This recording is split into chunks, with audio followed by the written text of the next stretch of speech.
Tayo po magsimula sa pamamagitan po ng panalangin.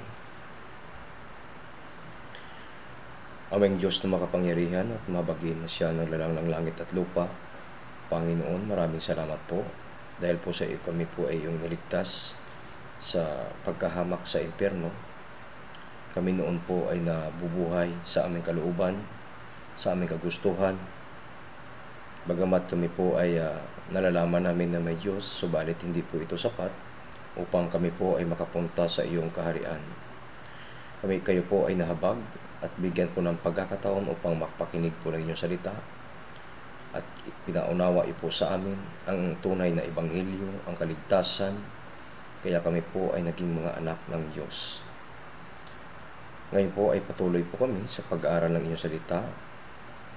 Ito po ay hindi po sa kaligtasan, kundi kami po ay malumago pa sa pagkakilala sa Diyos upang kami po ay maging matatag sa aming pananampalataya. Samahan niyo po kami, Panginoon, sa pamamagitan po ng Banal na Espiritu upang maunawaan po namin ang lahat ng mga kasulatan na nakasulat po sa Biblia. Ngayon po patuloy po kami sa pagsaliksik ng inyong salita upang unawain sa pamamagitan po ng tulong ng Diyos. Kaya iniling po namin na ingatan niyo kami sa aming pakikinig at gabayan sa patuloy ng pag-aaral namin. Panginoon, sa inyo na po kami nagtitiwala mula po sa umpisa. Ang lahat ng ito ay dinadalangin namin sa pangalan ng inyong anak, si Jesucristo. Amen. Magandang umaga po sa ating lahat, maging sa tagapakinig kung ano ba pong oras ninyo itong pinapakinggan. So, samahan niyo po ako sa ating pag-aaral. Dito po, ang pag-aaralan po natin ay patungkol po sa ginawa ni Moises na utos ng Diyos, yung tansong ahas. Kaya po ang pamagat po nito, looking to the bronze serpent. Okay. Dito po sa John chapter 3 verse 12 hanggang 16 ay babasahin ko po at tingnan nyo rin po sa inyong hands out sa Biblia. Dito po sa John chapter 3 verse 12 hanggang 16. Sinabi po, kung sinabi ko sa inyo ang mga bagay na makalupa at hindi ninyo pinaniwalaan, paano nga ninyong paniniwalaan kung sabihin ko sa inyo ang mga bagay na makalangit? Wala pang umakyat sa langit maliban sa kanya na bumabang galing sa langit, ang anak ng tao. Kung paanong itinaas ni Moises sa ilang ang ahas, kailangan din namang itaas ang anak ng tao. Kung ang sinumang sumampalataya sa kanya ay magkaroon ng buhay na walang hanggan, sapagkat gayon na lamang ang pag-ibig ng Diyos sa sanlibutan na ibinigay niya ang kanyang tanging anak upang ang sinuman sa kanya sumampalataya ay huwag mapahamak kundi magkaroon ng buhay na walang hanggan. Dito po, itong John chapter 3 verse 12 hanggang 16, dito po natin makita kung paano po minahal ng Diyos ang sanlibutan. Ibinigay niya ang kanyang tanging anak na si Jesucristo upang mamatay sa krus, at kung sino po ang maniniwala ng 100% na tinubos ang kanyang kasalanan, siya po ay naging anak ng Diyos. Kaya nga po, dito po ay bilang mga born again o bilang mga ligtas, kaya isa tayo pong manlalakbay na katulad din po ng mga Israelita sa panahon ng kanilang paglalakbay. Dito po, habang naglalakbay ang mga Israelita nang sila'y dumaan sa Atarim, nilabanan nila ang mga kaniniyo at nabihag ang iba sa kanila. Kaya ang Israel ay gumawa ng sumpa sa Panginoon upang lubos nilang malipol ang mga kaniniyo. Pinakinggan sila ng Panginoon sa kanilang hangarin. Sa kanilang paglalakbay mula sa bundok ng Hor patungo sa dagat na pula, ang kanilang mga damdamin ay nainip sa daan. Kaya't sila'y naghimagsik ang bayan ng Diyos laban sa Diyos at kay Moises. Dahil sa galit ng Panginoon, dahil sa kanilang paghimagsik, nagsugo siya ng ahas na makamandag upang tuklawin ang mga Israelita at ang marami ay namatay. Nagsisi naman sila. Ang bayan na hiniling nila kay Moises na idalangin sila sa Panginoon na alisin o bigyan ng lunas ang kanilang naranasan. Kaya sumagot ang Panginoon at inutusan si Moises gumawa ng isang ahas na tanso at ipinatong ito sa tikin kapag sila'y tumingin. Niyon ay mabubuhay. Hindi sila mamamatay. Kaya tingnan po natin sa aklat ng Number o Bilang, chapter 21, verse 8 hanggang 9, sinasabi po, "At sabihin mo sa Panginoon kay Moises." At sinabi ng Panginoon kay Moises, "Gumawa ka ng isang makamandag na ahas, ipatong mo sa isang tigin at bawat taong nakagat ay mabubuhay kapag tumingin doon." Verse 9, "Kaya't si Moises ay gumawa ng isang ahas na tanso at ipinatong sa isang tikin, at kapag may nakagat ng ahas at tumingin ang taong iyon sa ahas na tanso ay mabubuhay." So, ibig pong sabihin, dito po, makikita po natin na sa kanilang paghimagsik ay ang Panginoon ay nagalit sa kanila. Kaya sila po ay gumawa ang Panginoon ng paraan upang sila'y disiplinahin sa pamamagitan po ng ahas. Kaya nga, pagkatapos nating maunawaan ang kaligtasan bilang mga Kristiyano, nagkaroon tayo ng kasiyahan sa ating puso habang naglilingkod sa Diyos. Nais na sumunod agad sa kalooban ng Diyos. Ganon din po naman sila. Ganon din po sila na sila'y gustong sumunod at maglingkod sa Diyos. Subalit sa katagalan ay nainip ang kanilang puso habang sila'y manlalakbay. So, ganoon din po naman sa bilang mga Kristiyano, habang tumatagal naman ay minsan ay nanghihina dahil sa mga bagay na nakikita sa sanlibutan. Dahil nais ng ating katawan ay ang komportable na pamumuhay at ang kasiyahan ng buhay na ito ang papahiwalay ito sa atin mula sa Diyos. Ito yung pagnanasa ng laman. Kaya, habang sila po ay naglalakbay, ganito po ang nangyari sa kanilang isipan. Nasira ang puso ng mga Israelita sa kanilang paglalakbay. Number o Bilang, chapter 21, verse 4, dito po sa ating Biblia, Bilang, chapter 21, verse 4, "Sila'y naglakbay mula sa bundok ng Hor patungo sa dagat na pula upang umikot sa lupain ng Edom, at ang damdamin ng mga tao ay nainip sa daan." Habang naglalakbay sa sanlibutan ito, mga Kristiyano, mga tunay na naligtas, dumarating minsan ang kahinaan kung hindi tayo makag-focus kay Kristo. Maaring maibang ang ating paningin sa makasanglibutang ito na maaring magpainip sa buhay Kristiyano, at mapalayo sa church at lalo na sa Diyos. Kaya huwag bigyan ng pagkakataon ng diablo na mamuhay sa ating puso, upang hindi dumating sa tukso at sa pagreklamo. Kaya maging malapit po tayo sa salita ng Diyos bilang mga Kristiyano. Huwag maging mahina ang pananampalataya tulad na nangyari sa mga Israelita sa panahon ni Moises. Sa Episode chapter 4, verse 26 hanggang 27, sabi po, "Magalit kayo, ngunit huwag magkasala, huwag hayaang lubugan ng araw ang inyong galit.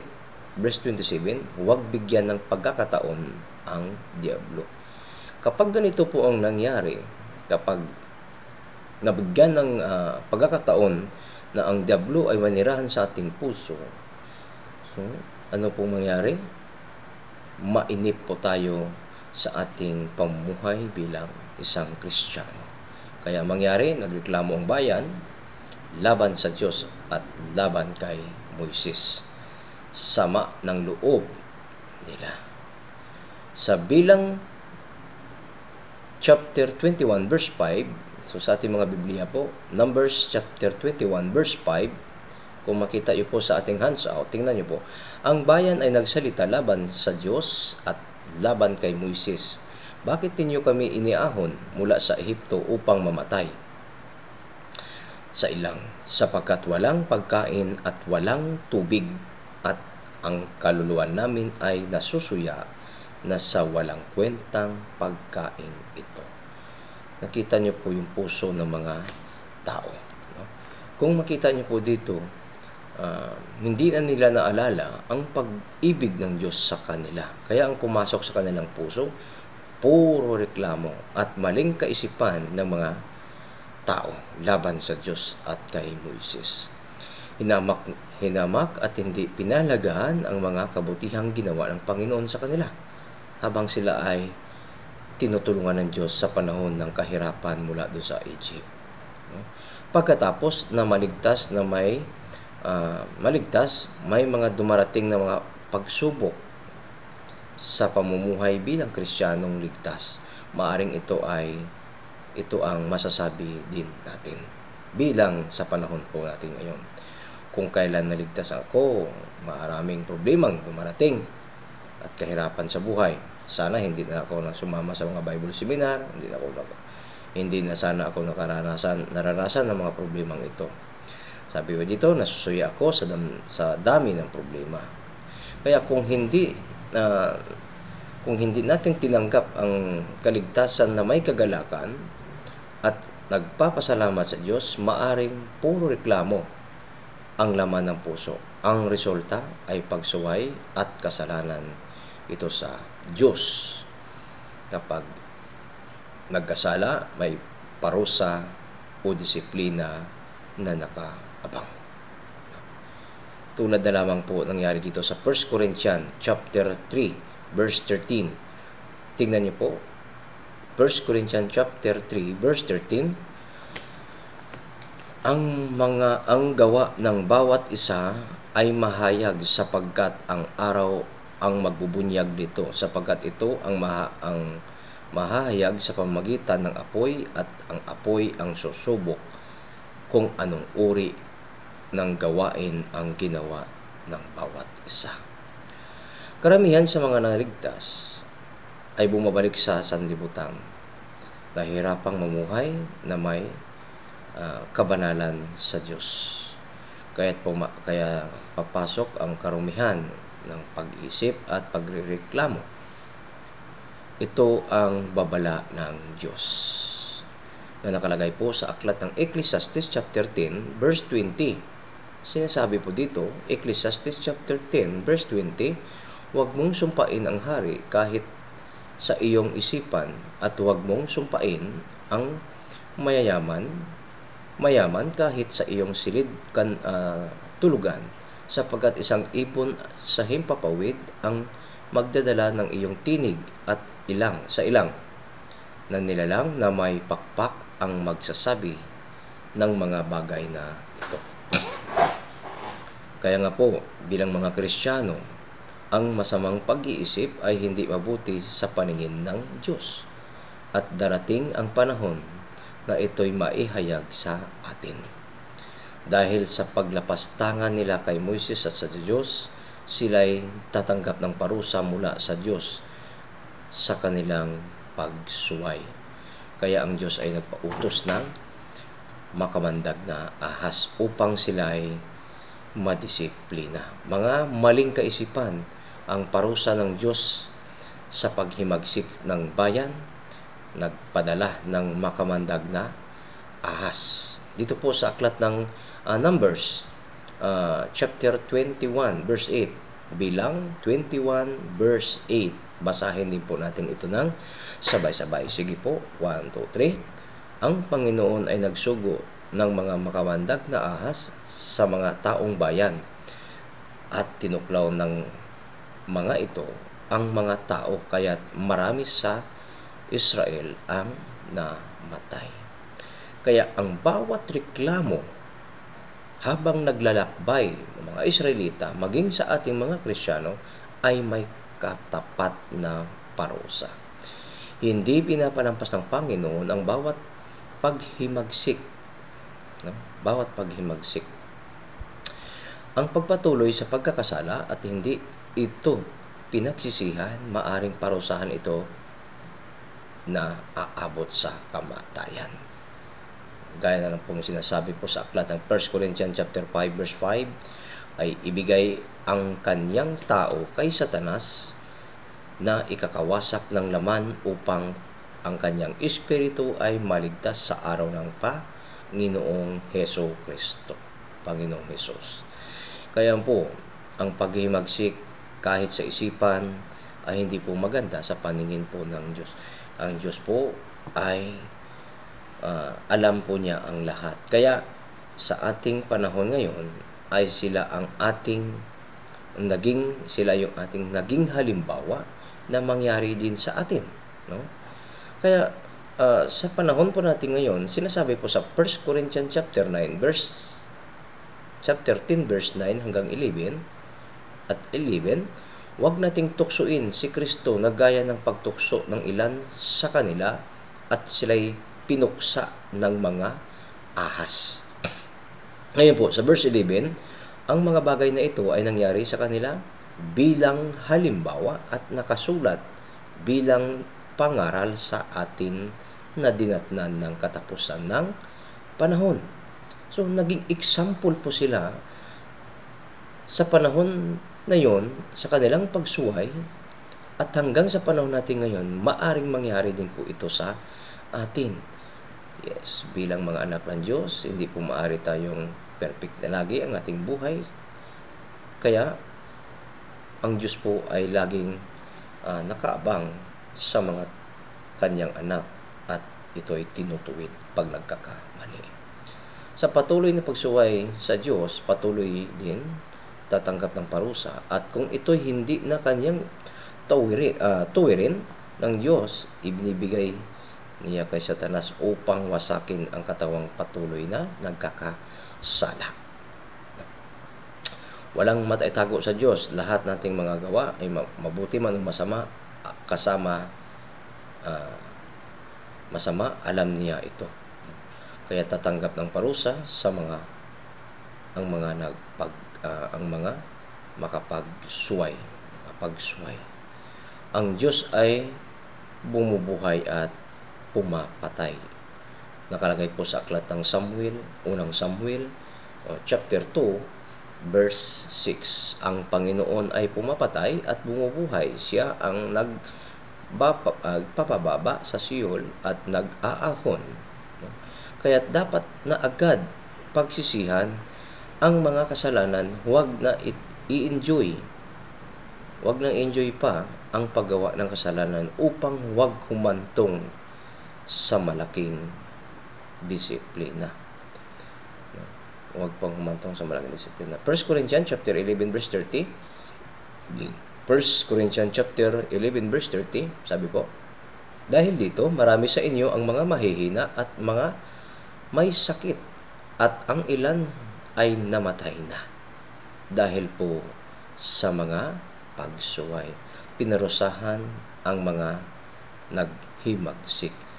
Tingnan niyo po, maging sa panahon ni Korah, no, sa aklat ng aklat din po ng Bilang, sa mga panahon ni Korah, marami ang mga taong kanyang inudyukan na maghimagsik kay Aaron at kay Moises. Ang resulta ng kanilang paghimagsik ay humantong sa malaking patayan o kamatayan. May mga kaparaanan ang Diyos kung paano niya parurusahan ang mga gumagawa ng mga kasamaan. Tingnan na po natin, Numbers chapter 16, verse 30 hanggang 35. Ngunit kung ang Panginoon ay lumikha ng isang bagong bagay at ibinuka ng lupa ang kanyang bibig at sila'y lamunin kasama ang lahat ng nauukol sa kanila at sila'y buhay na ibababa sa Sihol, yun nga, nalaman na hinamak ng mga taong ito ang Panginoon. Nangyari nga pagkatapos na masabi niya ang lahat ng salitang ito, ang lupa na sa ilalim nila ay nahati at ibinuka ng lupa ang kanyang bibig at nilamon sila at ang kanilang mga sambahayan at ang lahat ng lalaki na kabilang kay Kora at lahat ng kanilang ari-arian at lahat ng kanilang arian. Ano pat sila'y ang lahat ng kabilang sa kanila ng buhay na bumaba sa Sihol at sila'y sinarhan at pinagsarhan ng lupa at sila'y nalipol mula sa sambahayan. Ang buong Israel ay nasa palibot nila ay tumakas sa sigawan nila sapagkat kanilang sinabi, baka pati tayo'y lamunin ng lupa. May apoy na lumabas mula sa Panginoon at nilamon ang 250 lalaki naghahandog ng insyensyo. So ganun po ang nangyari na hindi po pinapalampas ng Diyos ang mga mapaghimagsik. Ang mga Israelita po, sila po ang naging halimbawa sa panahon po natin ngayon. Sila po yung example ng Diyos na kapag nagsuway ang tao, sila po ang pinaparusahan. Pag nagsuway po ang mga Israelita, sila po ang pinaparusahan. Kaya tayo po, bilang halimbawa, sa panahon po natin ngayon, maaari pong mangyari ito sa ating pamumuhay, may mga disiplina na darating. Tingnan din po natin sa Deuteronomy chapter 32 verse 39. Deuteronomy chapter 32 verse 39. Tingnan ninyo ngayon ako, matuwid ay ako nga, at walang Diyos liban sa akin. Ako'y pumapatay at ako'y bumubuhay. Ako'y sumusugat at ako'y nagpapagaling at walang makakaligtas sa aking kamay. Kaya po yun ang katangian ng Diyos. Ang katangian ng Diyos ay siya po ay hukom na matuwid at araw-araw ay may galit. Ang tunay na pagsisisi ng mga Israelita, sila po ay nagsisi dahil sa kanilang pagkakamali. Ngayon, Number chapter 21 verse 7 po. Number chapter 21 verse 7. Babasahin ko po. Ang bayan ay pumunta kay Moses at nagsabi, kami ay nagkasala sapagkat kami ay nagsalita laban sa Panginoon at laban sa iyo. Idalangin mo sa Panginoon na kanyang alisin sa amin ang mga ahas at dinalangin ni Moses ang bayan. Nalalaman ng mga Israelita na ang kanilang pagkakasala sa Diyos at kay Moses. Sila ay tunay na may nagsisisi at sa kanilang ginawa. Alam nila ang kanilang pagkakamali. Kaya maging sa mga born-again Christian, dapat pagsisihan ng buong puso ang kung nagkakasala sa Panginoon. Ang Diyos ay tapat na nagpapatawad sa mga humihingi ng kapatawaran ng mga kasalanan bilang mga anak ng Diyos. Huwag magmatigas ang puso ng bawat nagkasala. Gawin ang tunay na pagsisisi at kabanalan ng puso. Tingnan din po natin sa 1 John chapter 1 verse 9 hanggang 8. Unang Juan chapter 1 verse 1 hanggang 8. Sabi po, kung sinasabi natin tayo ay walang kasalanan, dinadaya natin ang ating sarili at ang katotohanan ay wala sa atin. Kung ipinapahayag natin ang ating mga kasalanan, siya ay tapat at banal na nagpapatawad sa ating mga kasalanan. At tayo'y lilinisin sa lahat ng kalikuan. Bilang mga anak ng Diyos, ito po ang gusto ng Diyos, na ipaalam sa Kanya ang ating pagkakamali. At may dahilan siya na patatawarin tayo. Pero Kung hindi tayo naghihingi ng kapatawaran sa Diyos, kahit alam niya ito, na ito ay sa ating isipan, na ito ay mali at hindi hinihingi natin, hindi tayo patatawarin ng Diyos. Kaya kailangan nating laging i-kumpisa sa Kanya ang kaligtasan at kasagutan ng sa mga Israelita. Dito naman po sa Numbers chapter 21 verse 8 po, at sinabi ng Panginoon kay Moses, gumawa ka ng isang makamandag na ahas at ipatong mo sa isang tikin, at bawat taong nakagat ay mabubuhay kapag tumingin doon. Kaya nga, ang Diyos ay gumawa ng agarang lunas upang ang lahat ng nagkakasala ay huwag mamatay kapag kanilang mapagmasdan or kanilang titigan ayon sa inuutos niya gawin ni Moises para sa taong bayan. Gayon din naman sa mga taong pinili at naligtas ng Diyos, sinugo niya ang kanyang bugtong na anak na si Hesukristo upang maligtas sa pamamagitan ng krus, pagdanak ng kanyang dugo, ng kanyang sariling dugo bilang katubusan sa lahat ng ating mga kasalanan para sa lahat ng panahon. Ngayon po, ang tansong ahas ay siyang larawan ng Panginoong Hesukristo, larawan ng Diyos, biyaya ng Diyos na si Hesukristo. Dito na po natin, kapag sila po tumingin sa tansong ahas, sila po ay nabubuhay pag sila ay magkaroon ng kagat. Hebreo chapter 12 verse 2, pagmasdan natin ito. Hebreo chapter 12 verse 2, pagmasdan natin si Jesus na siyang nagtatag at nagpasakdal ng ating pananampalataya, na dahil sa kagalakang inilagay sa kanyang harapan ay tiniis niya ang krus, hindi inalintana ang kahihiyan, at siya'y umupo sa kanan ng trono ng Diyos. Upang magkaroon ng kaligtasan ng lahat ng sangkatauhan, ang kinakailangang pagmasdan ang krus na siyang tulad ng tanso na siyang larawan ni Jesus upang maligtas. Isa ako doon sa naligtas. Tayo na magkasama nagmana ng buhay na walang hanggan sa langit. Gaano nga ba kapalad ang mga taong nakakaalam ng kadakilang kaligtasang ito? Ito'y binigay ng libre, walang bayad, ang kaligtasan ng ating kaluluwa. Tumingin sa ahas na tanso. Bilang 21 verse 9. Sa aklat po ng Bilang 21 verse 9. Basahin ko po. Kaya't si Moises ay gumawa ng isang ahas na tanso, ipinatong sa isang tikin, at kapag nakagat ng ahas at tumingin sa taong iyon sa ahas na tanso ay mabubuhay. Ang mga naniwala sa ginawa ni Moises ay mabubuhay. Gayon din naman kay Kristo. Kung sumampalataya ang sinuman sa kanyang ginawa sa cross, ay mabubuhay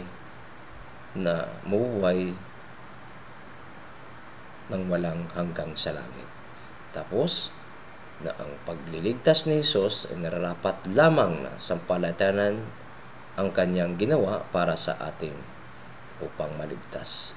Ito ang pinakamasayang balita para sa kanila, maging din sa atin.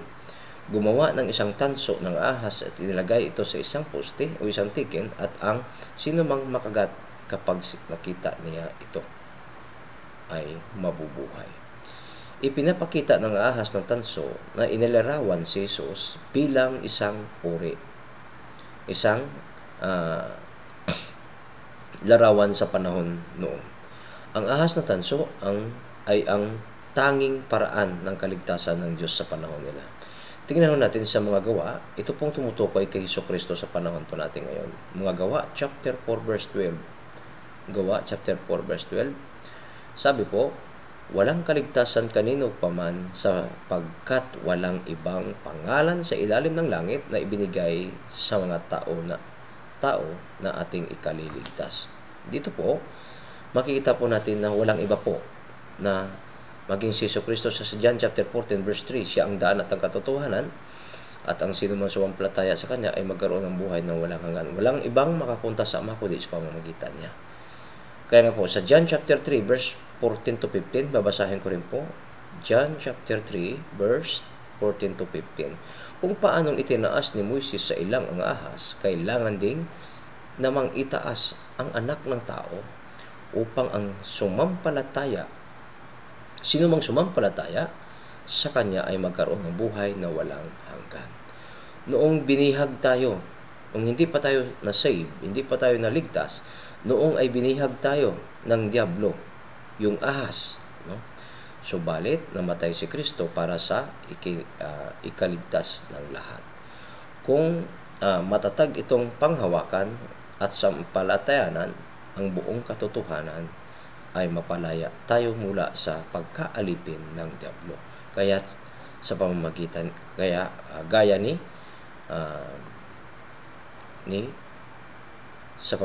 ni Kristo. Ang biyaya ng Diyos ay laging nandiyan sa cross. Ni Jesus ay pareho kahapon, ngayon, magpakailanman. Hindi mahalaga kung gaano ka maraming kasalanan, pero sa oras na iyong malaman ang binayaran ni Jesus ang iyong kasalanan, lahat po yan ay mawawala, maliligtas po sa walang hanggang pagwasak sa impyerno. Dito po sa John chapter 3 verse 18, babasahin ko po, ang sumampalataya sa Kanya ay hindi hinatulan, ngunit ang hindi sumampalataya ay hinatulan na, sapagkat hindi siya sumampalataya sa pangalan ng tanging anak ng Diyos. Dapat mong malaman o tingnan kung anong klaseng lason ng ahas ang kumagat sa iyo mula sa ahas.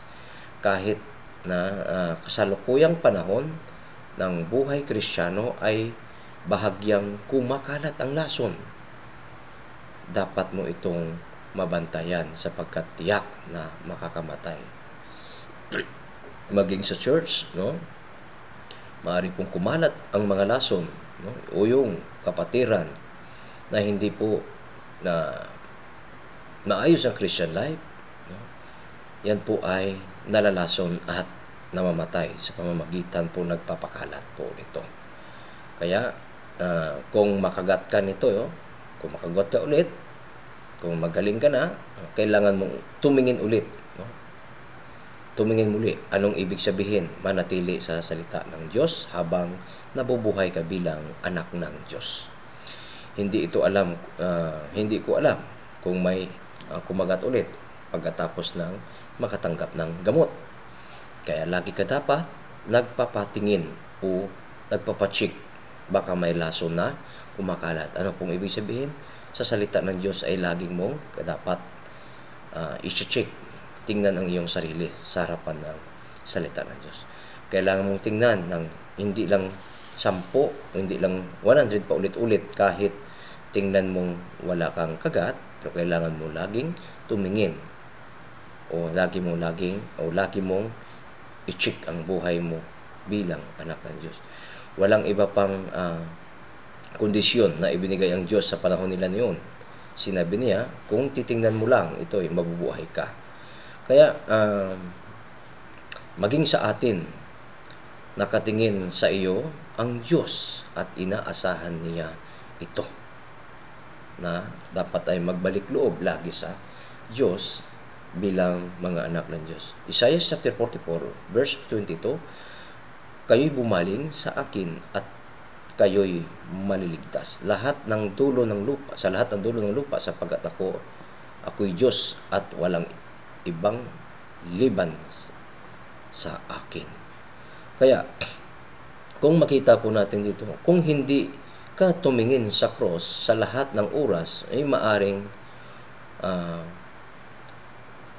madapuan ka ng lason ng ahas o yung si Satanas Maraming mga kakikakilabot na lason ang maaring gawin ng Satanas sa panahon natin ngayon. Marami siyang paraan upang wasakin ang ating Christian life. Dapat nating ituon ang ating mga mata sa Diyos, ang ating mga mata sa krus, at sundin ang kalooban ng Diyos sa pamamagitan po pananatili sa church. Ito ang paraan kung paano natin mapagtugumpayan ang mundong ito na kasama ang sa panahon natin ngayon. Ang pagtingin natin sa krus ay paraan upang mapagtagumpayan natin ang mga problema at magkaroon ng pagkahabag sa sarili at sa mga tao sa mundo upang magkaroon din po sila ng tunay na kaligtasan at makasama po sa pamumuhay natin bilang Kristiyano. Dapat tayong lumapit sa krus, ihayag ang ating mga sarili sa malinaw na paglalakbay o paglalakad o pamumuhay bilang anak ng Diyos. Ang mga pangaral na ito ay dapat matanggap natin bilang isang muling ipinanganak na Kristiyano. Gayahin natin yung panahon nila Moises, yung mga propeta. Ang gawa ni Moises ay gumawa siya ng isang tanso na ahas at inilagay ito sa isang poste o yung tiklin. Kailangan mong hayaan ang mga tao na makita ito. Maraming tao ang dapat makita ang Panginoon tulad sa tansong poste. Dapat nating gawing posible para sa mga makakasalubong mga tao, makakausap natin na dapat makita nila ang Panginoon sa isang tulad ng isang tanso o yung poste. Si Kristo na ipinako sa cross ay dapat na ihayag upang malaman nila ng malinaw. Ganon din naman po maraming tao na hindi pa po nakatingin kay Kristo. Kaya tingnan po natin sa Aklat ng Roma, chapter 6, verse 20 hanggang 22. Babasahin ko po, sapagkat nang kayo ay mga alipin pa ng kasalanan, kayo ay malaya tungkol sa pagiging matuwid. Kaya't ano ngang bunga mayroon kayo sa mga bagay na ngayon ikinakahiya ninyo, sapagkat ang kahihatnan ng mga bagay na iyon ay kamatayan. Verse 22, subalit ngayon pinalaya na kayo sa kasalanan at naging mga alipin ng Diyos na nagbubunga naman ng kabanalan. Ang kahinatnan ay buhay na walang hanggan. Ang pagsampalataya sa katotohanan at pagsunod sa banal na kalooban ng Diyos ay mamumuhay ng tiwasay na may galak na puso sa dakilang kaligtasang ibinigay ng Diyos. John chapter 3 verse 15, upang ang sinumang sumampalataya sa Kanya ay magkaroon ng buhay na walang hanggan. So, lagi pong nakatingin at sumampalataya sa katotohanan sa salita ng Diyos, si Kristo. At tumingin ang taong iyon sa ahas na tanso ay mabubuhay. Ganon pong ibig pong sabihin. Mamuhay tayo na tulad ng mga gumaling. Ang mga gumaling sa sakit o yung gumaling sa mga pagkagat, tulad din po sa atin nga gumaling po sa kasalanan. Gumaling po tayo o inalis tayo ng Diyos dun sa papuntang impyerno.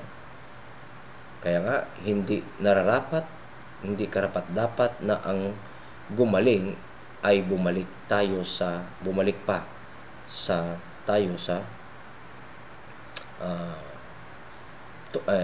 sabi po dito, gumaling. Ang mga gumaling ay hindi pwede tumahimik.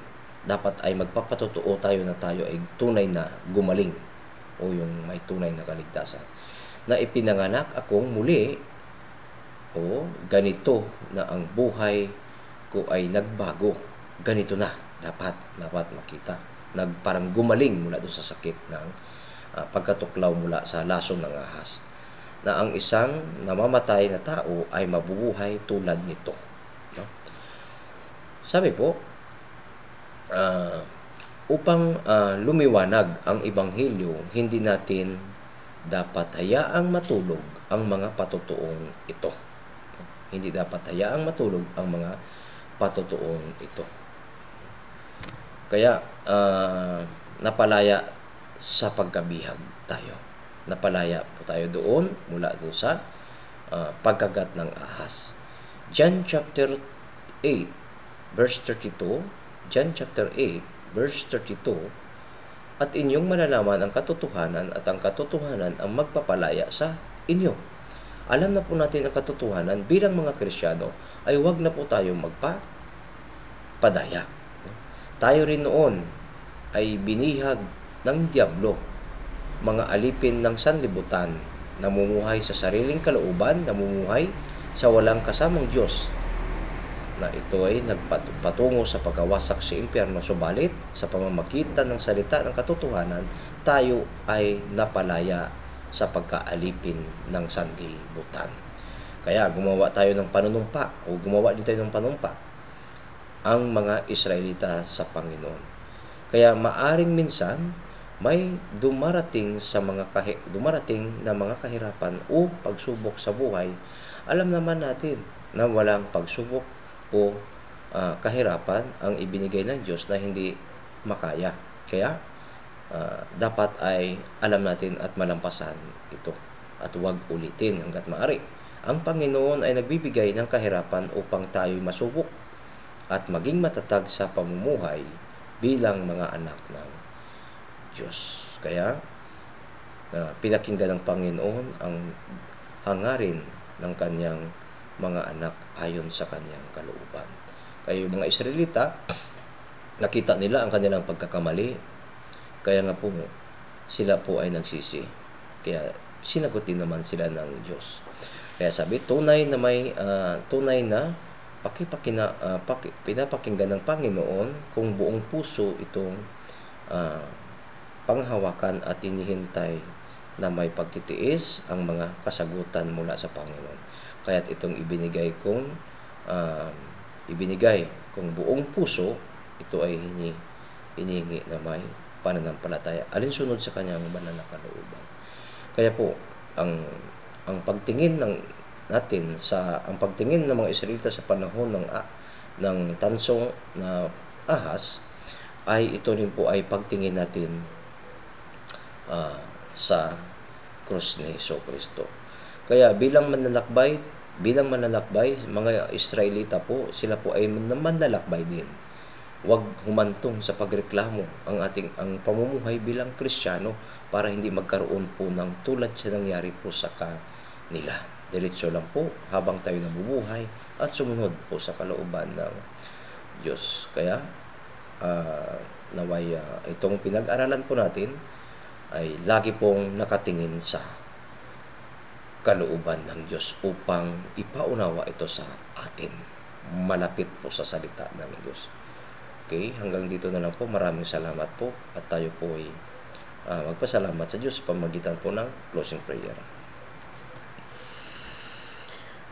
Aming Diyos na mabagin, makapangyarihan na siya na lang ng langit at lupa. Muli po kami, Panginoon, nagpapasalamat sa pagkakataong ito, sa oras ito upang patuloy po kami sa pag-aaral ng inyong salita. At nalalaman po namin sa pamagitan po ng pag-aaral yung mga paglalakbay o yung pamumuhay ng mga Israelita noon. Pagamat sila po ay masigasig para po sa Diyos, subalit dumarating po sa panahon na sila po ay nagrereklamo dahil po sa kanilang mga pangangailangan sa kanilang pamumuhay. Kaya maaari pong mangyari din ito po sa amin bilang mga anak ng Diyos na magrereklamo habang kami napubuhay sa mundong ito. Kaya hiniling po namin sa pamamagitan po ng inyong salita ay patibayin niyo po kami, palakasin at bigyan niyo kami ng puspos na kapangyarihan ng Banal na Espiritu upang mapaunawa po sa amin ang lahat ng mga ginagawa po namin bilang mga anak ng Diyos. Kaya Panginoon, sa mga nahihirapan po bilang mga anak ng Diyos, hiniling po namin na ingatan po niyo sila at gabayan at tulungan po niyo na maunawaan po ang inyong salita upang sila man po ay makapatumuhay ng tapat at tuloy-tuloy po sa iyong harapan upang wala pong mapahiya pagdating po sa iyong harapan. Kaya Panginoon, maraming salamat po. Dinadalangin din po namin, Panginoon, yung mga sumusunod-sunod na mga activities na dumarating sa bawat churches at sa mga pastor po nangangaral. Maraming salamat po. At hindi po namin naingatan po ninyo kami sa mga gawain ito. Ang lahat ng ito, Panginoon, ay dinadalangin namin at pinapasalamatan sa pangalan ng inyong anak, si Jesucristo. Amen. Okay po, maraming salamat po.